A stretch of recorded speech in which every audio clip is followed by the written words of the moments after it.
Today we're going to talk about what is vintage, what is consignment, and how to start buying vintage for the first time.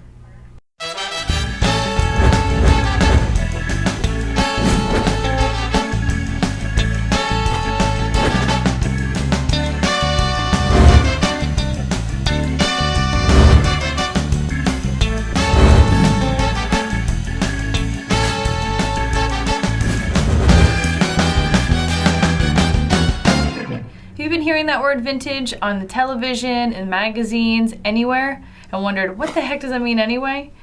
Vintage is a term that's used to describe generally clothing, housewares, furniture that was made usually before 1990, I like to say before 1980.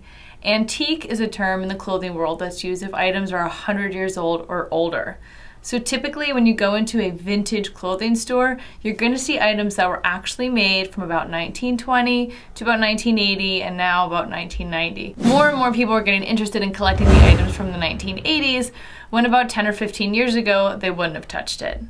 If you're nervous buying vintage but have a curiosity about it, try starting out with accessories.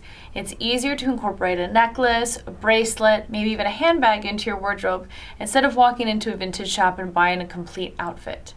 Look at trends that are in current magazines. Chances are, somewhere there's a reflection of things from the past. The other question I get is, what is consignment then? Generally speaking, vintage clothing stores are not consignment stores.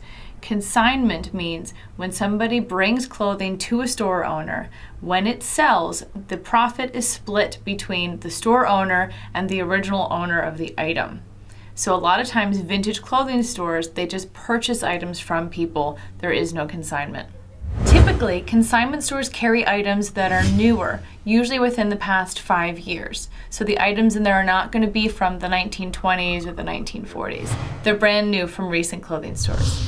Try buying things that go with your current wardrobe. Ultimately, what you love is what you wear. Want to learn more about vintage fashions? Check out our other videos, website, and Facebook page, Malena's Vintage Boutique.